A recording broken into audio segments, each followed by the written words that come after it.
Assalamualaikum warahmatullahi wabarakatuh. Apa kabar semua anak-anakku? Semoga kalian dalam keadaan baik. Pada kesempatan ini, Pak Ahmad akan membahas tentang sejarah kebudayaan Islam bab 1, yaitu keperwiraan Nabi Muhammad sallallahu alaihi wasallam. Apa itu keperwiraan atau perwira? Perwira berarti berani atau pahlawan. Berani untuk apa? Yaitu berani berbuat kebaikan, berani membela kebenaran, berani membela bangsa, negara, Republik Indonesia. Keperwiraan Nabi Muhammad SAW dalam Perang Badar. Perang Badar adalah perang yang pertama kali terjadi antara kaum muslimin dan kaum kafir Quraisy. Pasukan Rasulullah SAW menghadapi musuh dengan sangat gagah berani. Mereka tidak gentar meskipun jumlah pasukan muslimin dan kafir Quraisy antara 1:3.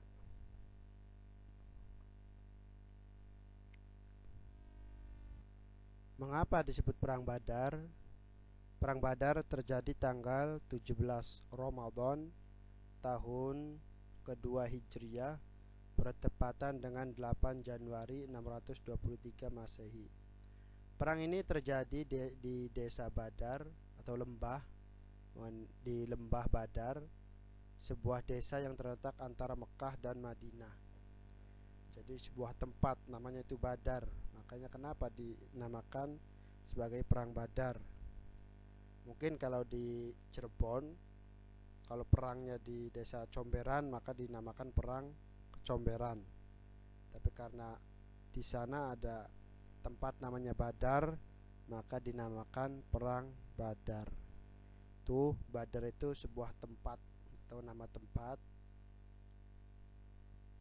yang menjadi arena pertempuran.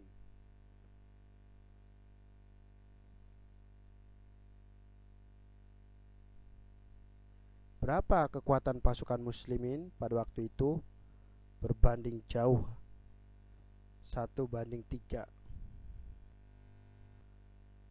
Kaum muslimin hanya berjumlah 314 orang dengan senjata seadanya. Karena pada waktu itu kaum muslimin baru berhijrah dari Mekah ke Madinah. Jadi belum mempunyai harta yang cukup untuk mempersiapkan perang. Tapi kaum Quraisy yang berjumlah 1.000 orang yang memiliki persenjataan yang lengkap. Secara logika, kalau bukan karena pertolongan Allah, Perang Badar itu mustahil orang Islam yang menang atau muslimin yang menang. Karena kalau dilihat jumlah, kaum muslimin hanya 314 dan kaum kafir Quraisy itu ada 1.000.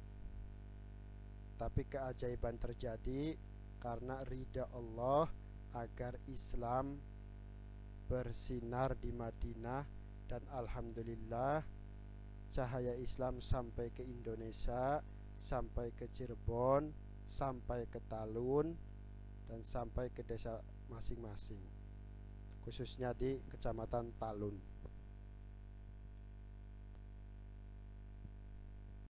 Kemudian bagaimana strategi Rasulullah dalam Perang Badar? Yaitu menguasai penampungan air atau menguasai sumur-sumur yang ada di padang pasir. Karena kalau di Jazirah Arab air itu sangat susah, tidak seperti di Indonesia. Kalau di Indonesia setiap sungai mengalir kecuali kemarau. Sekarang ini sudah debitnya sudah menurun. Tapi di Indonesia banyak air. Tapi kalau di perang di Arab itu air sangat sedikit, maka siapa yang menguasai air maka dia yang akan menang. Kenapa bisanya menang? Karena tenaganya tetap kuat karena suplai airnya terpenuhi. Itu juga dengan berkat rahmat Allah Subhanahu wa taala, karena ridha Allah Subhanahu wa taala. Karena sebelum perang itu Rasulullah malamnya itu berdoa kepada Allah Subhanahu wa taala dan doanya dikabul. Karena secara logika 314 melawan 1000 orang itu mustahil kaum muslimin menang. Tapi karena pertolongan Allah, Allah itu mengirimkan malaikat untuk membantu kaum muslimin yang 314 ini, dan akhirnya bisa menguasai pertempuran.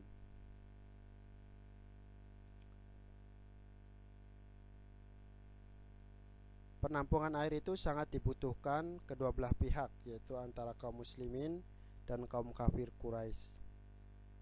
Seorang kafir Quraisy bernama Aswad bin As'ad ingin menghancurkan kolam penampungan air itu, tapi usaha Aswad dapat digagalkan oleh Hamzah bin Abdul Muthalib, dan Aswad pun tewas. Hamzah itu adalah paman Nabi Muhammad SAW. Kemudian bagaimana muslimin memenangkan perang itu?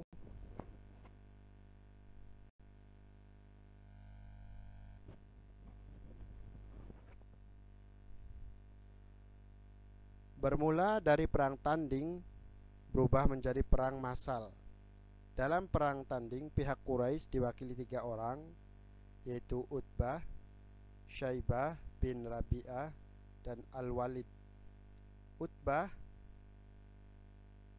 sedangkan kaum muslimin diwakili oleh Ubaidah bin Harits, Ali bin Abi Thalib, dan Hamzah bin Abdul Muthalib.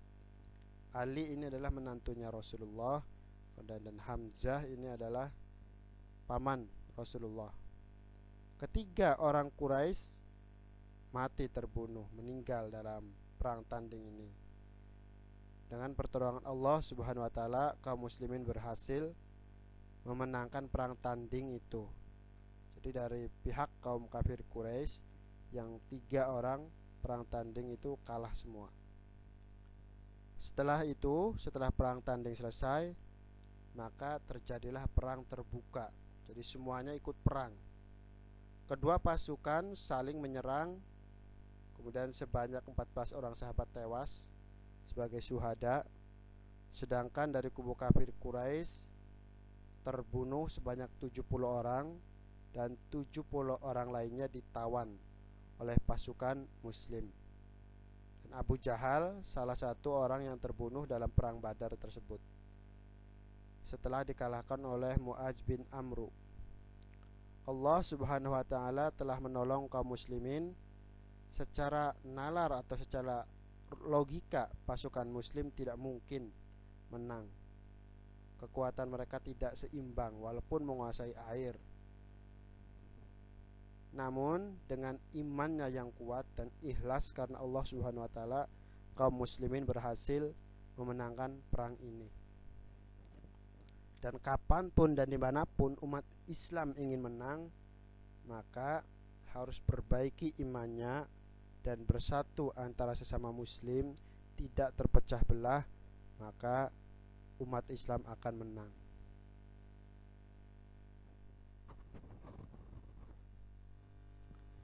Itu saja yang bisa Pak Ahmad sampaikan. Pelajaran 1 atau bab 1 telah selesai. Selanjutnya nanti kita akan dilanjut pada pertemuan-pertemuan yang akan datang. Terima kasih banyak. Mohon maaf apabila ada salah-salah kata. Wallahul muwaffiq ila aqwamit thoriq. Wassalamualaikum warahmatullahi wabarakatuh.